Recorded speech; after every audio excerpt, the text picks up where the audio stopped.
नमस्कार दोस्तों, आज कहानी बिहार के उस बहुचर्चित बॉबी हत्याकांड की है, जिसे बॉबी स्कैंडल भी कहा जाता है। ऐसा केस जो हमेशा के लिए एक रहस्य बनकर रह गया।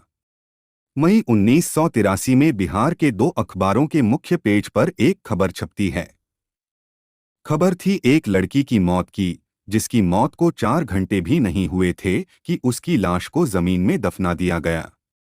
अखबार में जब इस बारे में खबर छपती है तो एक आईपीएस अधिकारी गंभीरता से इसकी जांच शुरू करते हैं। जांच आगे बढ़ती है तो कई बड़े नाम सामने आते हैं। नेताओं के दबाव के बाद भी मामले की जांच कर रहे आईपीएस अधिकारी पूरी ईमानदारी और निडरता से डटे रहे। लड़की की लाश को बाहर निकाला जाता है। जब उसकी पोस्टमार्टम रिपोर्ट आती है तो प्रदेश की राजनीति में भूचाल आ जाता है। आखिर उस लड़की के साथ क्या हुआ? कैसे उस आईपीएस अधिकारी ने इन बड़े बड़े राजनेताओं का सामना किया? जानते हैं पूरी कहानी आगे इस वीडियो में। ऐसी और कहानियां सुनने के लिए इस वीडियो को लाइक करें और चैनल को सब्सक्राइब जरूर करें। 11 मई 1983 को बिहार की राजधानी पटना के दो अखबारों प्रदीप और आज में श्वेता निशा त्रिवेदी नाम की एक लड़की की मौत की खबर छपती है। इस खबर के बाद बिहार की राजनीति में भूकंप आ जाता है, क्योंकि मामला हाई प्रोफाइल था। दरअसल 35 साल की श्वेता न केवल विधानसभा में टाइपिस्ट के तौर पर काम करती थीं, बल्कि वह कांग्रेस की वरिष्ठ नेता और विधान परिषद की पूर्व अध्यक्ष राजेश्वरी सरोज दास की गोद ली हुई बेटी थीं। श्वेता दिखने में बहुत सुंदर थीं, घर पर सब उन्हें बेबी कहते थे, लेकिन उनकी मौत के बाद पत्रकारों ने उन्हें बेबी से बॉबी कर दिया। बिहार में उस समय कांग्रेस की सरकार थी और जगन्नाथ मिश्रा मुख्यमंत्री थे। तत्कालीन आईपीएस अधिकारी एसएसपी किशोर कुणाल इस केस की जड़ तक जाना चाहते थे। उन्होंने जब बॉबी की मां राजेश्वरी दास से पूछताछ की तो मामला और उलझ गया। उन्होंने बताया कि 7 मई को बॉबी देर रात घर लौटी थी, उसे पेट में दर्द हो रहा था, फिर अचानक उसे खून की उल्टियां शुरू हो गईं।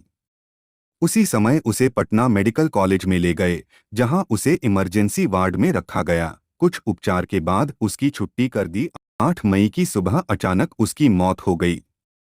राजेश्वरी दास ने यह भी बताया कि बॉबी के ईसाई धर्म अपनाने के कारण ही उसे दफनाया गया था। मामला जैसा बताया जा रहा था वैसा था नहीं, और इसके पीछे सबसे बड़ी वजह थी बॉबी की दो पोस्टमार्टम रिपोर्ट का होना। एक रिपोर्ट में मौत की वजह इंटरनल ब्लीडिंग बताई गई, तो दूसरी रिपोर्ट कह रही थी श्वेता उर्फ बॉबी की मौत हार्ट अटैक से हुई। दोनों रिपोर्ट में मौत के समय में भी आधे घंटे का अंतर था। सारे सवाल और जवाब उलझे हुए थे, इसलिए एसएसपी किशोर ने निर्णय लिया कि बॉबी का एक और पोस्टमार्टम कराया जाएगा। कोर्ट से परमिशन मिलते ही बॉबी की लाश को बाहर निकाला गया और तीसरे पोस्टमार्टम के लिए भेज दिया गया। जब तीसरी पोस्टमार्टम रिपोर्ट आई तो उसने फिर सबको चौंका दिया। इस रिपोर्ट में बॉबी के शरीर में मेलेथियन नाम का जहर मिलने की बात कही गई। इसका सीधा मतलब था कि बॉबी की मौत साधारण नहीं बल्कि हत्या थी। अब जब यह साफ हो गया कि ये एक मर्डर था, तो अब जांच बॉबी के कातिल की खोज में आगे बढ़ती है कि आखिर बॉबी को किसने मारा और क्यों मारा। जब बॉबी की हिस्ट्री की पड़ताल की गई, तब सामने आया कि बॉबी का कई प्रभावशाली लोगों के साथ उठना बैठना था। इन्हीं लोगों के प्रभाव से बॉबी को विधानसभा में टाइपिस्ट की नौकरी मिली थी। इस दौरान कई विधायकों से भी उसके अच्छे रिश्ते बन गए थे। बॉबी जिस सरकारी बंगले में अपनी मां राजेश्वरी के साथ रहती थीं, उस बंगले में एक आउटहाउस था। उसमें रहने वाले 2 लड़कों से पूछताछ में पता चला कि 7 मई की रात को बॉबी से मिलने रघुवर झा भी आया था। रघुवर झा के पिता राधानंदन झा कांग्रेस के कद्दावर नेता थे। रघुवर झा का नाम आने के बाद इस केस में कई और नेताओं के नाम भी सामने आए, जिनमें विधायक और मंत्री भी थे, जिस कारण बिहार की राजनीति में भूचाल आ गया। विधायकों और मंत्रियों ने मुख्यमंत्री को धमकी दी कि अगर इस जांच को नहीं रोका गया तो सरकार गिरा देंगे। इसके बाद मुख्यमंत्री ने 25 मई को केस जांच सीबीआई को सौंप दी।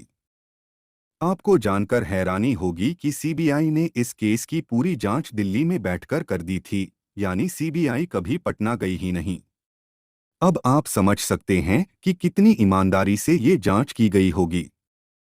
खैर, सीबीआई ने अपनी इस कहानी में बताया कि ये केस न तो साधारण मौत का है और न ही हत्या का, बल्कि ये आत्महत्या का केस है।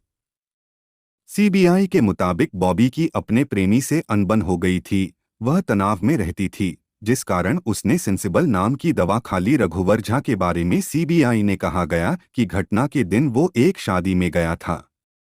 वहीं पुलिस ने आउट हाउस में रहने वाले दोनों युवकों पर दबाव डालकर रघुवर झा का नाम लेने को कहा था। साथ ही सीबीआई ने अपनी कहानी में यह भी बताया कि आत्महत्या से पूर्व बॉबी ने अपने प्रेमी के नाम एक चिट्ठी भी लिखी थी, जिसे उसकी मां ने जला दिया था।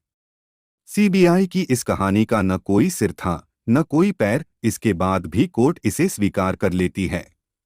सीबीआई की ये कहानी बताती है कि हमारे देश में कानून का किस तरह मजाक बनाया जाता है। आप सोचिए, क्या यह संभव है? क्या लेबोरेटरी में इस तरह काम होता होगा? क्यों इन रसूखदारों के आगे सबूतों को किसी भी तरफ मोड़ दिया जाता है? इस केस की जांच करने वाले आईपीएस अधिकारी किशोर कुणाल की 2021 में एक किताब आई, दमन तक्षकों का। अपनी इस किताब में उन्होंने इस केस बारे में बहुत कुछ लिखा है। उन्होंने किताब में बताया है कि इस केस की जांच के दौरान उन पर किस तरह से दबाव डाला गया, उन्हें किन कठिनाइयों का सामना करना पड़ा। वह किताब में लिखते हैं कि उनके सीनियर अधिकारी उनसे ऐसे बर्ताव करते थे कि जैसे उन्होंने सच सामने लाकर कोई बड़ा अपराध कर दिया हो। किशोर कुणाल ने अपनी किताब में बताया है कि जांच के दौरान एक बार उन्हें मुख्यमंत्री जगन्नाथ मिश्रा का भी फोन आया। वह लिखते हैं कि मुख्यमंत्री ने उनसे पूछा कि ये बॉबी कांड का क्या मामला है। इसके बाद उन्होंने सीएम से कहा, सर, राजनीति में चरित्र के मामले में आप पर कोई दाग नहीं है। आप इस केस में न पड़ें, वरना इस आग को बुझाने में आपके हाथ जल जाएंगे। इसलिए इस केस से दूर रहें। किशोर कुणाल का उत्तर सुनकर मुख्यमंत्री ने फोन रख दिया। खैर, इस वीडियो में इतना ही। फिर मिलते हैं एक और नई कहानी के साथ। धन्यवाद। जय हिंद।